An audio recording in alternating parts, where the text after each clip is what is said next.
parti. Donc on va voir l'unité conjonctive centrale au niveau de la région lombo-abdominale. D'abord, les repérages de cette unité conjonctive centrale. Elle part la partie toute supérieure, c'est le centre phrénique ici.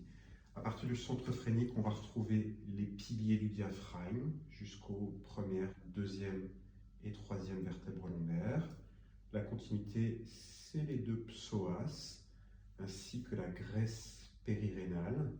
Les reins sont noyés à l'intérieur de cette graisse périrénale et cette unité conjonctive centrale repose en bas sur la ligne innominée du bassin.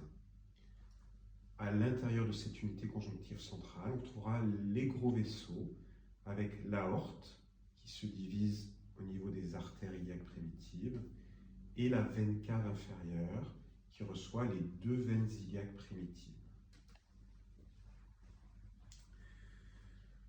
Première technique, ce sera une technique d'écoute de cette région lombo-abdominale à la recherche d'une dysfonction de cette unité conjonctive centrale qui va se manifester par une sensation de déformation de cette UCC. Voici l'intention. Je me fais une représentation mentale de cette unité conjonctive centrale. Je pose mes mains. Je discrimine les structures jusqu'à arriver au niveau de l'unité conjonctive centrale. Je me mets en équipression, c'est-à-dire que je fais corps avec la structure. Et si j'ai une restriction de mobilité, je sentirai une sensation d'attirance ou de déformation de cette unité conjonctive centrale, encéphalique, en caudale, en médiale, en latéral gauche ou en latéral droit. Si je trouve une dysfonction au niveau de l'unité conjonctive centrale dans sa globalité, plutôt sur le côté droit, je vais mettre en place un test de correction, un test tissulaire et éventuellement une correction derrière. Pour tester cette UCC dans la globalité, je visualise les structures, je discrimine, je fais corps avec la structure.